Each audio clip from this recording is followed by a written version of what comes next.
Hello, my name is Joanne Ooi, and I am the producer of this festival, thanks to the invitation of Lea Ypi. I want to first thank all the different supporters and sponsors of this festival, MECI, the cities of Durrës and Tirana, the British Council, the British Embassy, and Vodafone. In 2022, I invited Lea Ypi to speak at my Ideas and Literary Festival, called EA Festival, in the east of England. And besides being blown away by her intellect, we became good friends in the next 2 years. So about 1 year ago, she asked me, how about doing an event in Albania? I totally laughed it off, and I thought, you have to be insane. Like, what do I want to do with Albania? I know nothing about it, nothing about the Balkans, et cetera, et cetera. She slowly won me over, and I agreed to do this crazy project about 9 months ago. And it's also largely thanks to Melinda Maziliu of the British Council that she armed wrestled me into submission.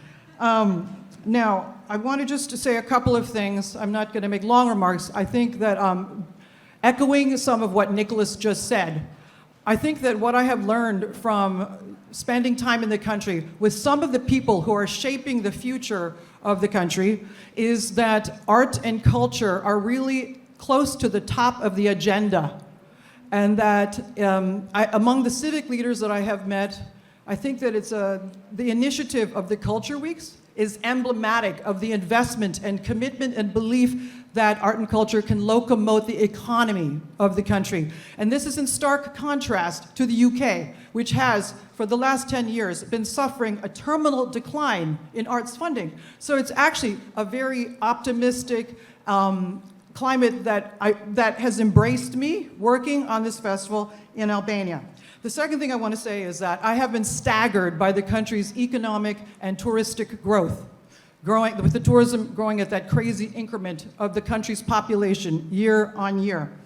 However, spending time with the British Council, different government organizations, I have also learned that literacy and culture have not yet kept pace. So I hope that this festival can be an opening salvo or a helpful step in laying a template down for future such events in Albania. Now, I'm ready to introduce the first event in Freedom and Transformation, and especially my partner in crime and co-curator, Lea Ypi. Now, she hardly needs any introduction for those of you sitting in this room, but just quickly, she is a professor in political theory at the London School of Economics and Political Science, and she is the author of a memoir called Free. I know all of you know this book and probably have read it, and it has won many international literary awards. So now, I now welcome her on stage with Noel Malcolm, and Lea will now introduce Noel in turn. Thank you.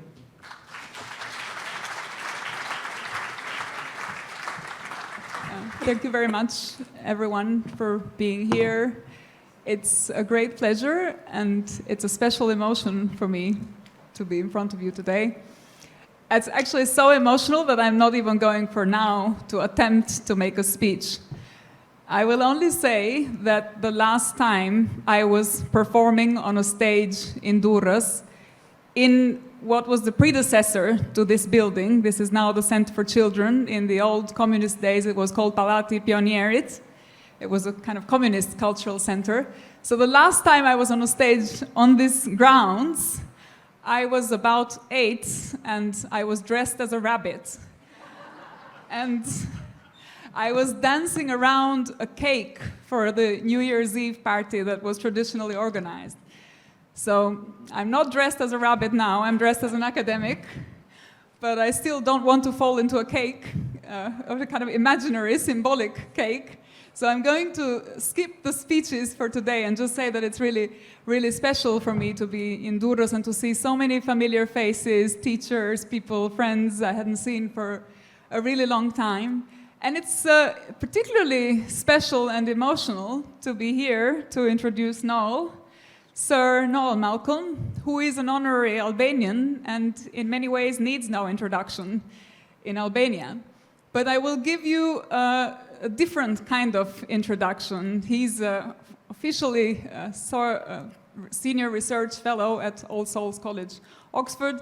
He's an academic, he's a journalist, he's an intellectual of the kind that it's really hard to capture the profile by just listing the achievements and the kinds of research. And I will tell you how I first met Noel in person, and that will give you an insight into the kind of work that he does, and that will lead us into the conversation. Noel has 2 medals. Well, he has lots of prizes and lots of medals, but I will only mention 2 of his medals because they are connected to what I'm going to say and how I met him. He has a medal from the British Academy for his work on the British philosopher Thomas Hobbes.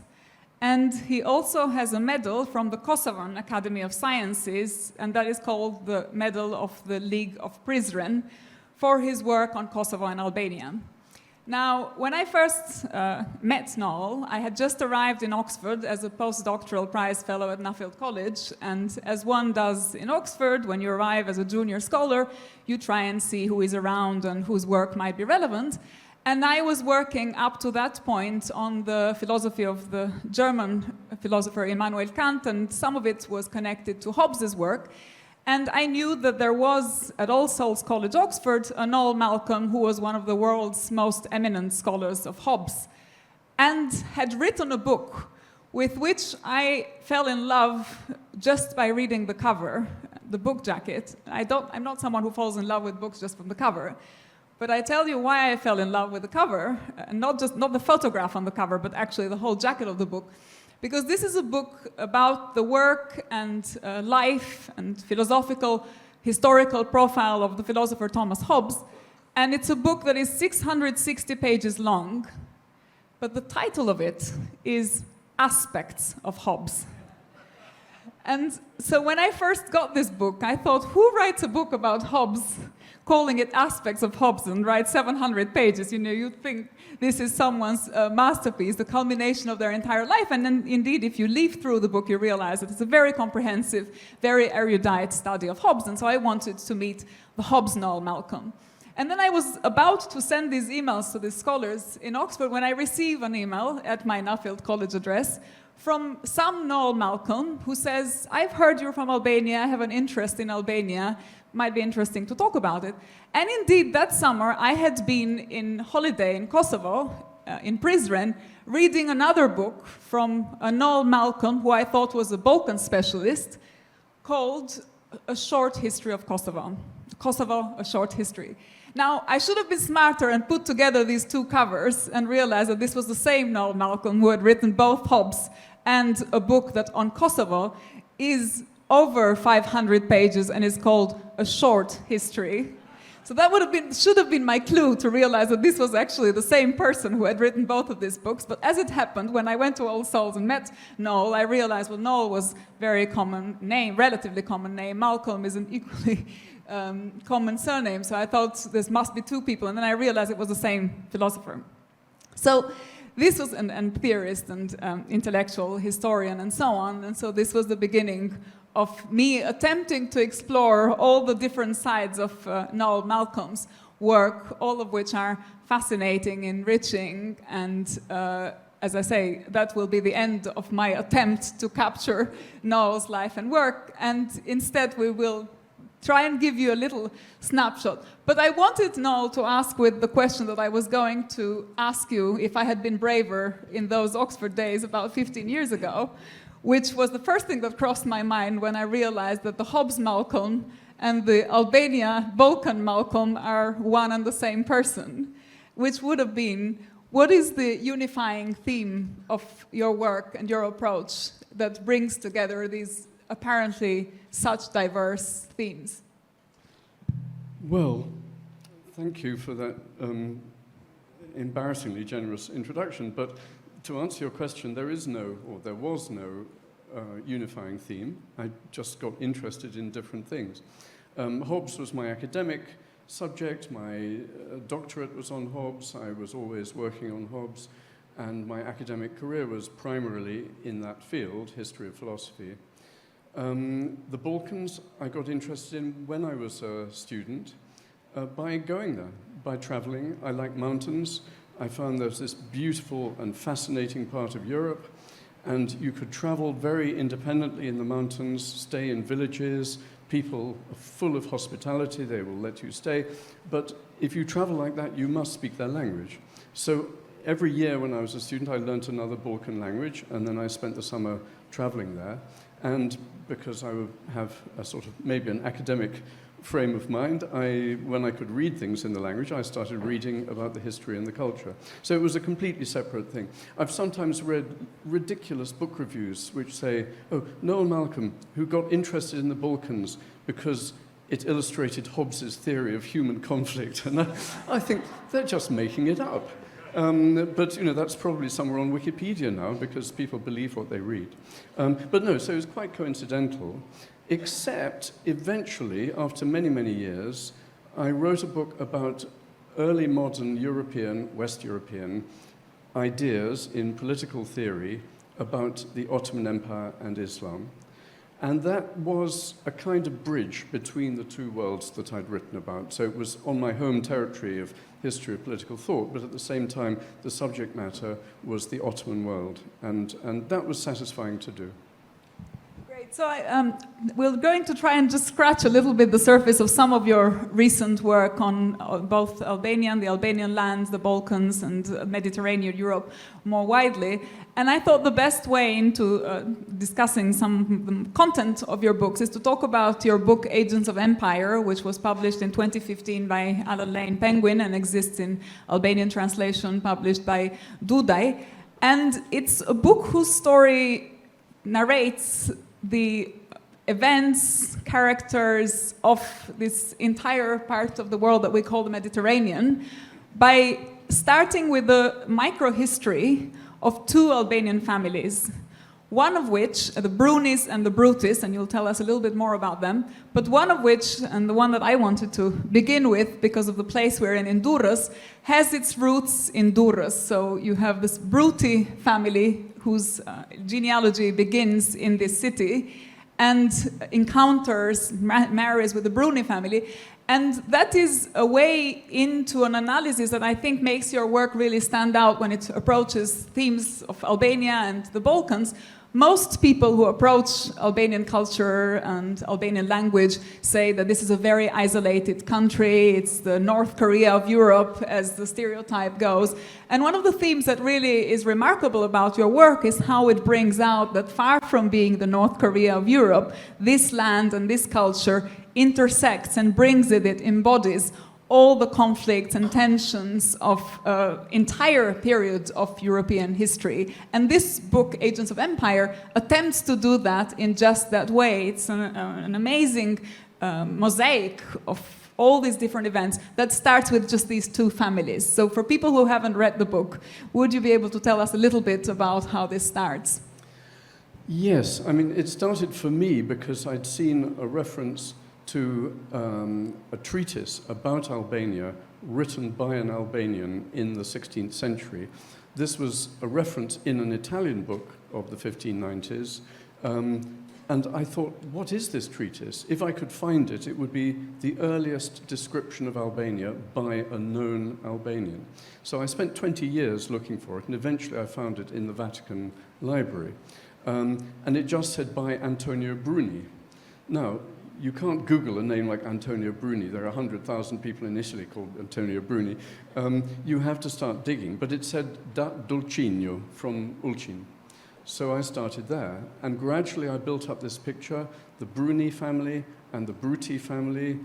Bruni from Shkodër, Bruti originally from Durrës, but came together and intermarried closely and became a sort of interconnected dynasty in Ulcin, just up the coast.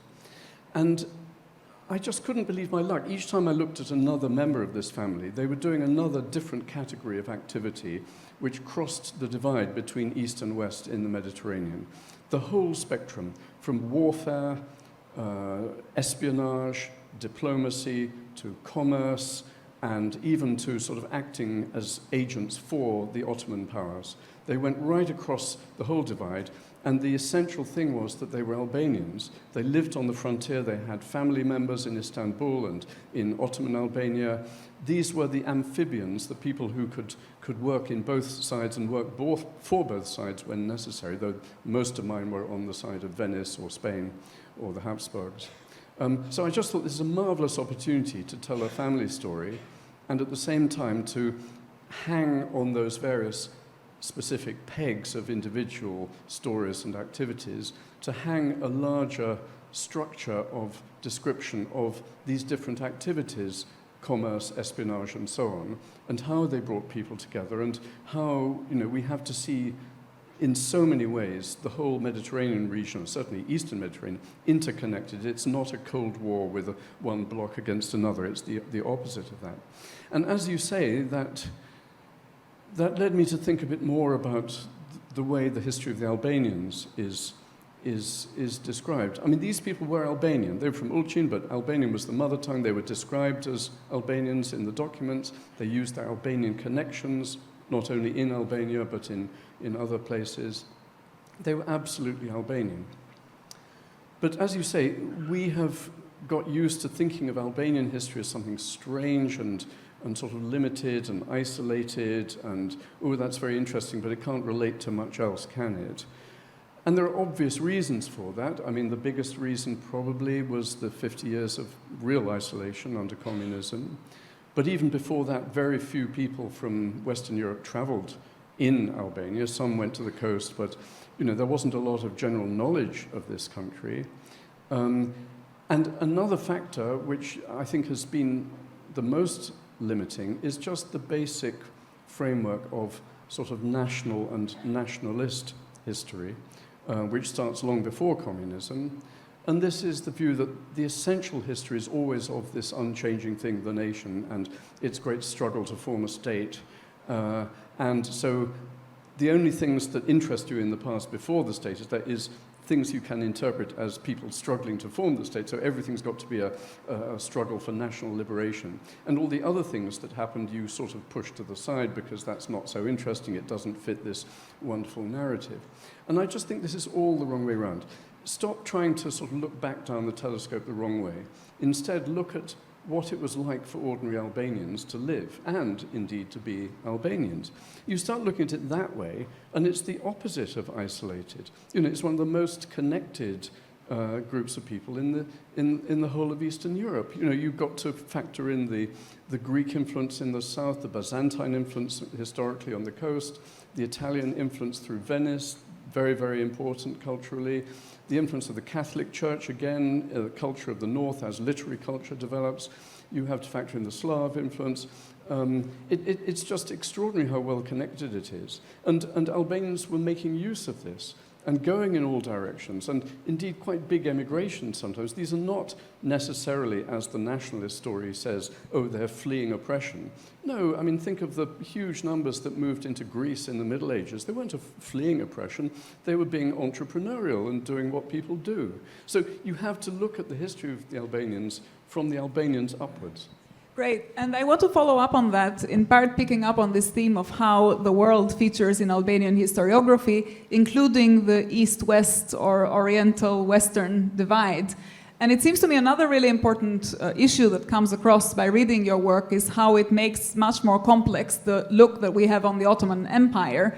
And Albania is also a window into a different view of how the Ottoman Empire negotiated its relations in contact with these wider neighborhood powers. So I was wondering if you have an answer to the question of why Albanian historiography moves from a very national canon, moves from the first stage in which there is a relatively benign rendition of the Ottoman Empire, if you think about Sami Frashëri, Shqipëria, çka ç'është do të jetë, what it has been, and so on, where Frashëri says more or less something like Albanians are part of the Ottoman Empire, we are connected to them, and you get an image of the Ottoman Empire that seems to be more in line in those very early texts with how you describe the Ottoman Empire.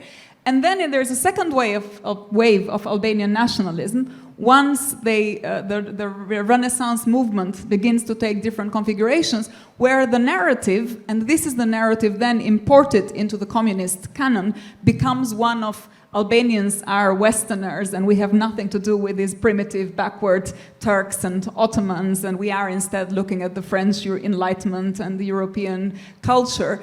And that seems to be to then have become the dominant paradigm in not just the, as I say, the communist historiography, which for all its hostility to the West was very keen to pride itself on the connections of Enver Hoxha with France and on how Albania was looking at Christianity and was indeed the Skanderbeg character is that of a hero of Christianity in many ways. What do you think explains this, or do you have a theory of what might explain this transition? Is it just the survival instinct? Or is it a certain way of understanding, compromise that makes these elites go from a benign approach to one where the distancing becomes larger and larger up to the point where we begin to see the Ottomans as something very different from us?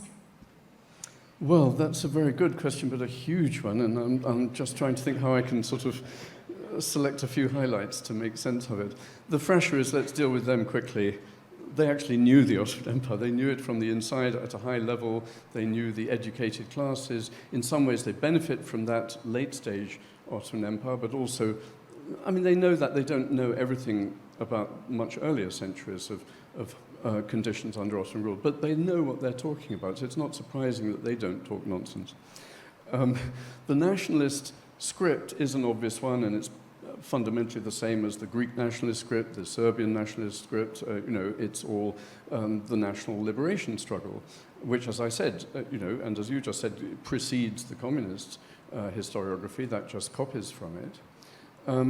And this is so narrowing, so unrealistic, and so unhistorical. It concentrates only on moments of oppression, especially an image of the Ottomans from the late period when there are some genuine national movements against it from largely Christian communities in the Balkans. But it doesn't begin to understand what early modern, pre-modern empires were really like. Pre-modern empires were not oppressive machines trying to sort of turn everyone into little replicas of the master power. They were very light touch. They had to be. They didn't have the manpower to change the whole society and so on. They just exploited territory for the obvious reasons, sometimes just for strategic benefit, but mainly for resources and for men to fight in their armies. And beyond that, they weren't interested in doing what, say, a 20th century empire might try to do it to its subjects. But people lost sight of that because the nationalists had their own sort of rallying cry. And then, the modern line that you describe, which actually goes back, in some cases, quite a long way. There's an essay by Faik Konica where he says, I wish we could just go back to the moment the Ottomans arrived and then just somehow erase the whole sort of 450 years after that and just start again as if nothing had happened. And, well, you can understand, particularly at the end of communism, people wanted to reconnect with Western Europe, with good reason. This is a European country. But it's simple propaganda to say, oh, well, we've always just been what we were, and all of that half millennium was just some artificial thing on top which didn't really affect us. And I think it's bad for a country and bad for the sort of national psychology to go down that route. I remember the dispute years ago between Ismail Kadari and Recep Chosya in Kosovo on this question, well, is the Islamic heritage part of our heritage or is it something alien? And Kadari took, exactly the line that I'm criticizing. And Chosya, I don't agree with him about everything, but I think he was right about this. And I think it's just like, it would be like someone in South America saying, oh, all this, Spanish language or this Catholic church, it's nothing to do with us. Even if they're indigenous people and they've still kept their language and so on, but you can't just throw away half a millennium of your history. And just as for an individual, it's not good psychologically to be in denial about large aspects of your identity. It's not good for a country either. Yeah, absolutely. And actually connected to this Kadare Chosia, which is the Albanian version of the Orientalism Said debates, I wanted to jump a little bit into one of your other works also to maybe see if we can touch it briefly. And that's your very last book called Forbidden Desire, published by Oxford University Press just a few months ago, which is a history of male-male sexual relations from 1400s up to the 18th century. And which begins with an Ottoman Empire story, but something that made me really curious about it was that the depiction of hell and its connection to homosexuality in the Ottoman literary canon. Now, I say this because one of the features, another feature of your work has been for me to make me much more curious and interested and look at the history of the Ottoman Empire in this more diversified way that you've explained. And as I was reading the book about male-male sexual relations, it occurred to me that one of the most famous mentions of homosexual relations in the Western literary canon is Dante's Divine Comedy, with the depiction in Inferno of Dante's master Brunetto Latini, who is mentioned as a famous sodomite. And when I was reading in your book references to the Ottoman literary canon, where there were citations from authors saying maybe homosexuality is permitted in the afterlife, and so it looked like there isn't a gay hell, but actually a gay paradise in the Ottoman literary canon. That's a small anecdotal way of getting into this larger question of the biased way in which we often look at the Ottoman Empire from the outside as this paradigm of intolerance, of hatred for the other, of brutality, where indeed if you look at single small episodes like this one, that's just an anecdote, we see a much wider, much more complicated picture. So I was wondering if you could say a little bit for the readers who haven't read that book, a little bit about the theme and why the Ottoman Empire is a relevant starting point for this discussion, this approach to homosexual relations, but also what that tells us more widely about the Ottoman Empire. Well, yes, it's a slightly complicated story. It started by chance. This is a book that I never planned to write, and it's in a subject matter, history of sexuality, that I'd never worked on or really thought about.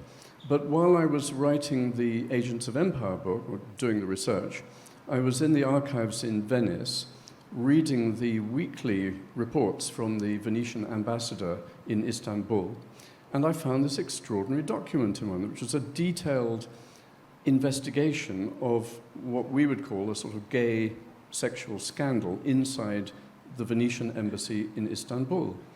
Every member of the embassy staff was pulled in for questioning. What did you think was happening? What did you know? What did you say? Why didn't you report this? And I just thought, this is extraordinary. I'm sure this is the only document of its kind. And I thought I would publish it as a little article somewhere. I just needed to do some background research to sort of write an introduction. And you know how it is. You get interested in something and the background research becomes bigger. And eventually I found I had material for a short book. And I sat down to write a short book, and I seem to have written a long one. But it's a large subject. It's part of my basic argument there is that I think what I found was a pan-Mediterranean pattern of behavior which resembles that of ancient Greece in some ways. It's adult man and teenage boy. It's very different from the rest of Europe, but it is pan-Mediterranean. And this touches also on the Said theory of Orientalism and so on, because people in the West at that time were very disapproving of Muslim society. They said, oh, they're all sodomites, they all do this terrible thing. And so, no, the behavior was exactly the same, and that's one of the things that nobody had really written about before. I think I proved that. But there were differences. It was more open in the Eastern society, particularly in the Ottoman Empire. Why was it more open? Well, the culture was in many ways more tolerant. There's another reason, which was that the literature coming from Persia and the Arabic tradition was full of sort of love songs to beautiful boys. That was just standard in Arabic literature. And it's a very strange phenomenon where you had eminent imams in Egypt or Damascus or Istanbul who were writing these love poems. So there's a kind of disjunction between the official doctrine. I mean, Islam officially was always very fiercely against this, but the actual culture was much more tolerant.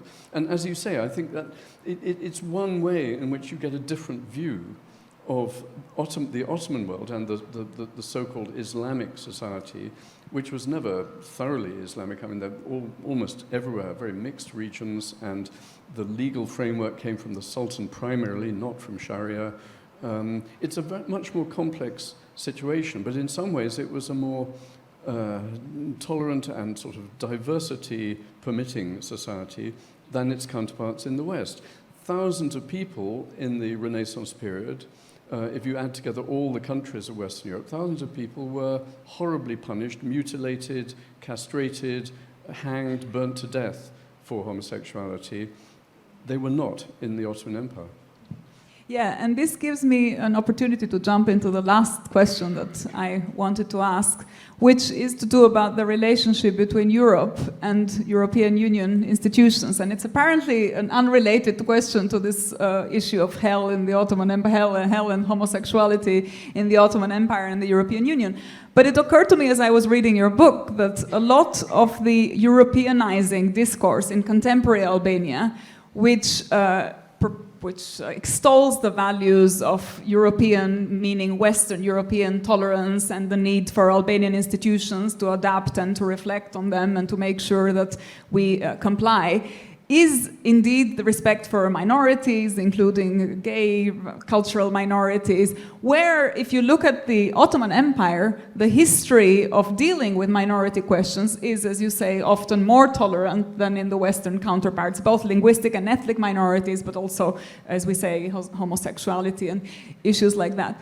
And it seemed to me, as I was reflecting on what I was learning from your book and putting together the discourses in Albanian contemporary politics and culture, that there is often a kind of paternalistic approach from the European Union or European Union representatives or those who defend Western European values in Albania, which has a tendency to say, well, these are the values of the West that now you also need to make sure that you show that you have. And I remember at the time of the gay pride in Tirana, there was a lot of concern by some of my friends who work for the Foreign Diplomatic Service to make sure that the ministers were showing up and they were showing solidarity. And I was thinking, well, why don't they do an exhibition on gay rights in the Ottoman Empire? And of course, neither gay nor rights are terms that they would recognize, but this was my more imaginative effort to try and reflect on these issues.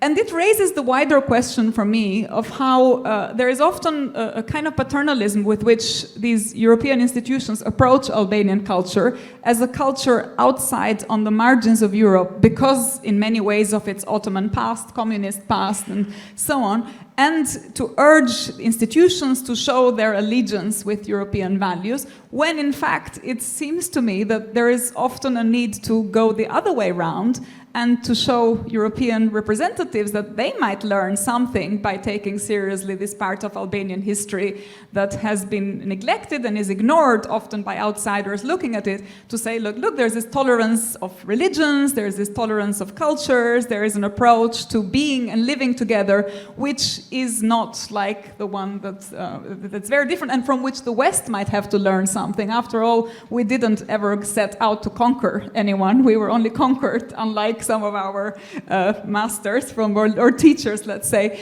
from outside. So this is more of a comment that I'm sharing with you, but I was wondering what you thought of this junction. Well, I'm sympathetic to the criticism. One sees a lot of unthinking people coming from West European capitals and just lecturing in vague terms about European values and so on, as if there's just some simple sort of block that you get as a job lot. It all comes together and you just plonk these values down. It doesn't work like that, and they don't operate like that. Values are multiple. Within any alleged block of values, there are conflicting elements and always have been. And yes, different societies may have positive things to offer which are ignored by this sort of technique of just plonking down on top of them. I mean, in another country I had a lot of involvement with in the earlier 1990s was Bosnia. In the period before the war, which was really manufactured from above, from primarily Belgrade and secondarily Zagreb. But in the period before all of that happened, you know, if you'd taken people from Belfast, where they were killing other people because of these sort of traditional hostilities, based on various modern political things, but coalescing around religious identity and believed by many of the people involved to be primarily a matter of religious identity. If you'd taken some of those people and put them down in the center of Sarajevo and said, well, look, there's the mosque, there's the Catholic cathedral, there's the Orthodox cathedral, and come and meet my friends, and they're all sitting in the cafe. You know, you could have thought, well, we've got things we can teach them. I give that example because Bosnia, unlike Albania, was never the object of the formal abolition of religion, so religions had sort of more genuine continuity there, and you could see a sort of modern religious society, even though it had been through a form of communism. Of course, Albania had different conditions, particularly from 1967. But a lot of what I'm saying about Bosnia, underneath the surface, and historically, was true about the Albanians too. So yes, on that point, I'm with you. Great, thank you. Do we have time for one last question, or shall we open up for? I'm looking at one more. Okay, so then I'll end up with a very last, short, provocative, and you can also feel free to ignore my question, but it occurred to me as I was in Albania and Britain around the time, both in Albania and Britain, around the time of Brexit, and this is connecting to the question of Europe, European Union values, and the process of integration in the EU. I had both, around the time of Brexit, I had both British and Albanian passports, and I had a slightly schizophrenic experience. Every time I was in Albania, everyone wanted to be in the EU. And every time I was in Britain, not everyone wanted to be in the EU. A lot of my friends wanted to be out of the EU. And you were one of my friends who wanted to be out, and one from whom I've actually learned some of the skepticism about European Union institutions. And one of the things that I took away from your work was a reflection on the way in which the normative, so the ideal of the European Union that wants to present itself as this institution that carries forward values, European values of tolerance and liberalism and so on, coexists with a more pragmatic face of the European Union, which is, this is a commercial, more or less treaty-based association of states driven by functional integration and does its own interests, and this is the best way to promote interests. Now, in Albanian, now I go back to the cultural question, in Albanian cultural discourse, the ideal look at the EU is the one that trumps. Nobody ever makes a pragmatic argument for the EU here. People go around saying you have to be in the EU because the EU represents European values and you have to have European values and it's a good thing to embody. Whereas if one looks at it from the more skeptical side, one begins to see also the tensions of that project and in many ways the limitations of the institution and the way in which one can, even if one is in favor of it, contribute with constructive criticism, which seems to me to be absent in Albania. Now, I don't want you to say, you know, what should Albanians do? Should they still want to join in the EU or not? Because that's people can draw their own conclusions. But I was wondering if I can get you to reflect a little bit on the way in which this discourse of European integration is presented in countries on the periphery of the EU, where the flaws of the project are not obvious because of the way in which the integration narrative consolidates certain ways of thinking about European culture. And if there are any ways in which culturally one might begin to shake a little bit that narrative, which I think is important in a context like this one. Well, this is difficult because, having said what I said about European values, I'm happy to accept the term as a very rough sort of word, not for a clear block of values, but for a sort of overlapping, messy construct where we broadly know what we're talking about. Those are fine, but they're not the exclusive property of the EU.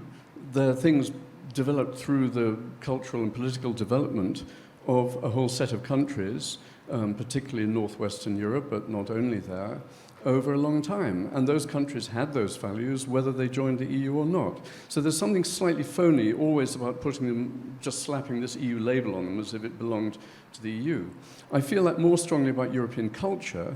It's naturally part of the feel-good rhetoric for joining the EU. Oh, you know, this is how to be fully part of European culture. But European culture is culture. We all have access to that. I recently read a book by Julian Barnes, famous novelist, which ended with a sort of mad rant against Brexit, where he said, it's all the fault of people who are so badly educated, they never read novels in French. And I just thought, this is ridiculous.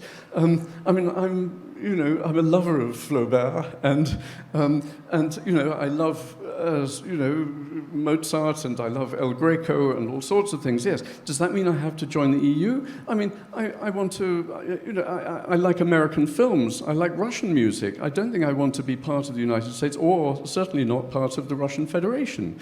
It's a non sequitur. Culture is culture. Now, at a deep level, if you're engaged in a long-term exercise of building a state, a new giant state, then it's absolutely true that you need to create a sense of collective identity. One of my fundamental objections to the EU is simply that people will not primarily identify with the whole of the EU electorate when they go to elections. They'll identify with some national party. Your primary political interests lie in your state for good historic and practical reasons.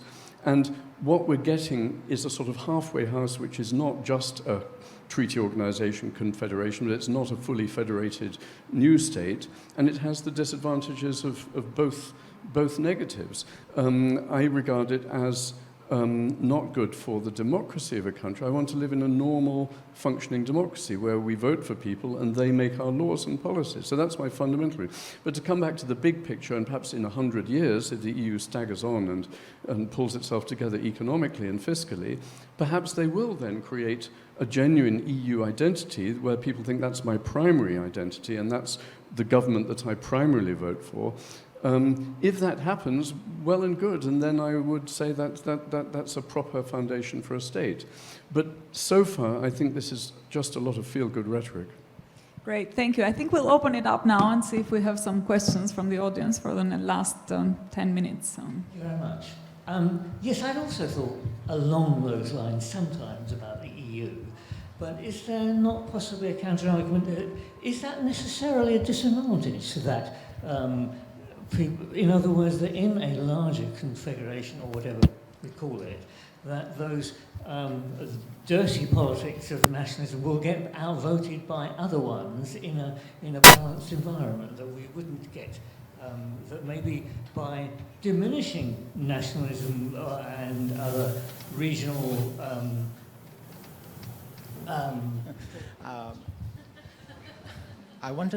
I don't know really, it's a comment or a question, but I want to do it, and I want to say that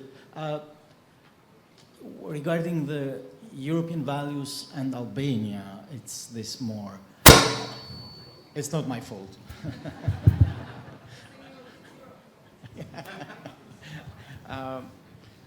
Can we switch?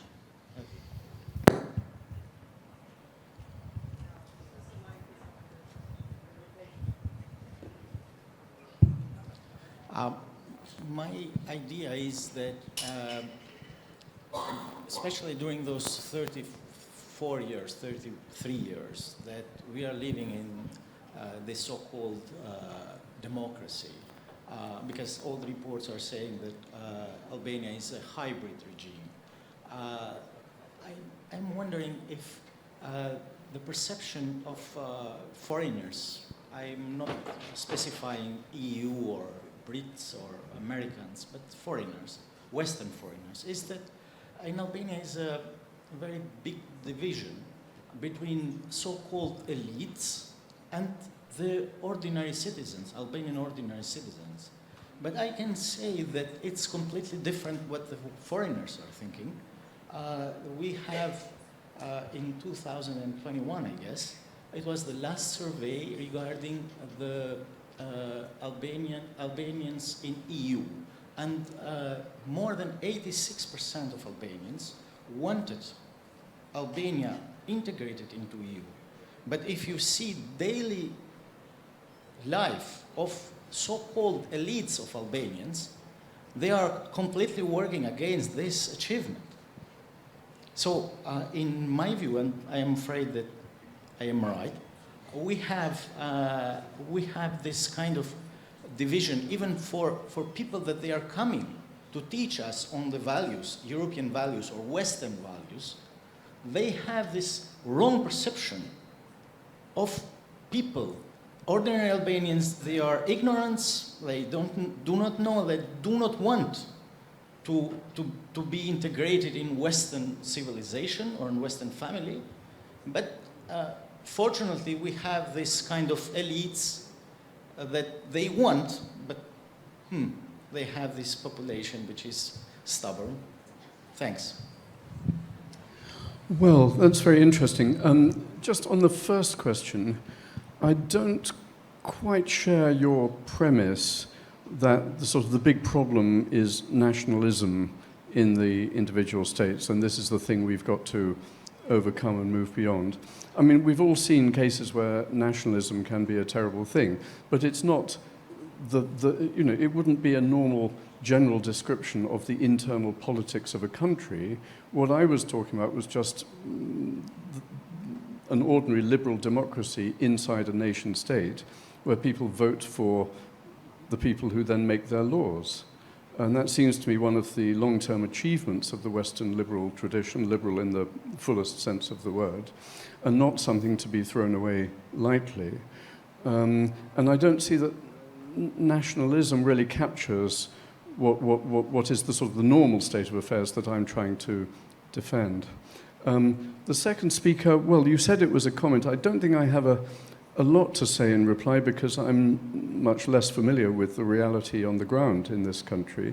I can fully understand why people in a country such as Albania would want to join the EU. I mean, there are clear benefits, international, strategic, all sorts of things, quite apart from things at the human level to do with freedom of movement and so on. So that to me is entirely comprehensible. What you say about these sort of less understood differences between the elite and the general population, I can't really comment on, but I would just say that to have significant distinctions between elite and ordinary people, this is found in other countries too, as I can tell you from experience.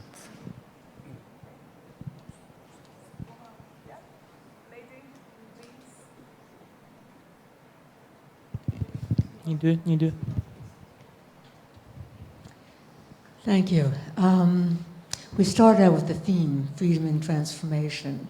And in the earlier part of the discussion, it was the importance of culture and how culture is an umbrella of how society migrates from one century to another. Can you kind of tie up to us how freedom and transformation, the theme of this particular festival, can impact the culture of this region, and specifically how important the contribution that Albania can make in that category? That's a very good question. It's a question for Lea. I will answer it in a minute. Let me see if we can take one more. Yeah.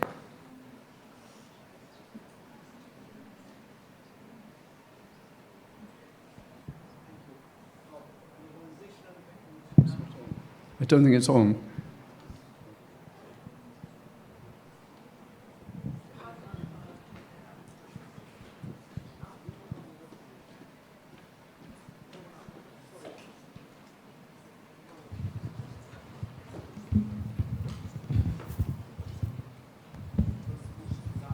Thank you.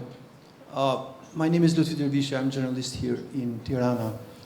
Nowadays, globalization and technologies transforming societies in an unparalleled scale.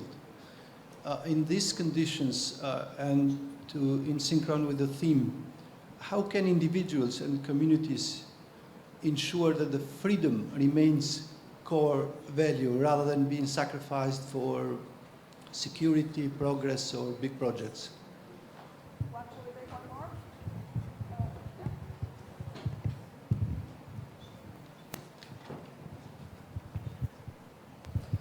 I want to go back to something my neighbor said about nationalism and the idea of actually the positive side of nationalism, which is the best and brightest of a nation trying to build the nation up. The thing that I find a bit worrying, I'm a teacher of elementary school age children, and I teach at a private school, where the children of the elites go to. And if you ask these children, what do you want to be when you grow up, where do you want to be? No one says that they want to remain in Albania. And the idea of brain drain is a really big issue that I see coming into, I don't know, the national identity or national mindset in the next 10 years, because all the best and brightest are going to want to move to the UK, or going to want to move to Germany, or going to want to move to other places, and there won't be these people available to build up this country. How do you see the idea of brain drain in Albania, and how is it going to affect the country in the next decade, 2 decades, 3 decades? Well, I think possibly all 3 questions are primarily for Lea, who's much better placed to comment. Certainly the first one, I feel, was for Lea about freedom and transformation in this context. Lutfi Dervish's question, I can only give a very simplistic, a sort of textbook answer, but it's one I happen to believe. How do you preserve freedom against these other things being given as justifications for limiting it? My textbook answer is democracy and more democracy. Now, in many countries, one can see it's not too difficult when you have power to manipulate democracy. I mean, we've seen that in extreme forms in, say, Putin's Russia. We see it in Erdogan's Turkey. So, the textbook answer needs more details to be screwed onto it to make the machine work. But that is my fundamental answer. Certainly not less democracy, which is what I fear in some contexts. And about the elite and the brain drain, yeah, I think this is a question for someone who knows Albania much better than I do. I mean, I've heard your Prime Minister interviewed on this topic, and he, if I remember correctly, his line was, well, it's true we've lost a lot of young people, but, for the time being, some of them send back remittance money, that's not such a bad thing. But over time, the key thing is to bring our economy up to the general European level, and then there are high-paid jobs, interesting jobs here, and they'll come back. Now, it may sound utopian, but the general pattern there roughly matches what has happened with Poland. And Poland, perhaps one could say, I'm quite open to this argument, has benefited very much from being in the EU and having those opportunities. We had Polish electricians and plumbers and workers flooding England 10, 15, 20 years ago. A lot of them have gone back to Poland because they can get better jobs there now, and they're very happy to live there. So the optimistic idea is it's a temporary dip in the population, and then it restores itself. But of course that depends a lot on all the policy choices that happen between now and then. But I think Lea is the person who should. Well, I'll say something very briefly, maybe also connecting to the theme of the panel. And we spoke about the novelty and the benefits and burdens of globalization. But I had the impression when I was reading your book, Agents of Empire, that there was a lot of globalization on the 16th century already. And indeed, Durrës and Ulqin and Lezhë and so on, these were all centers of globalization and global culture. And to some extent, that also maybe answers the question about freedom, which is, as I see it from a philosophical perspective, freedom is the constant process of searching for freedom, and history is the scene through which these battles for freedom, both at the individual and the collective level, play. And the secret to understanding and making progress on this topic, both philosophically and politically, is to actually engage with history by understanding the complexity of it, and that nobody owns freedom, not an institution, not the EU, not Britain, not the state of Albania, but that is indeed a process of constant engaging and dialogue with which I hope cultural events like this help. And that's just a sort of short pitch for my own festival in this context. I don't know if we're running out of time. I think we are out of time. So I want to thank you all very much for your participation. And Noel, thank you so much for answering these questions.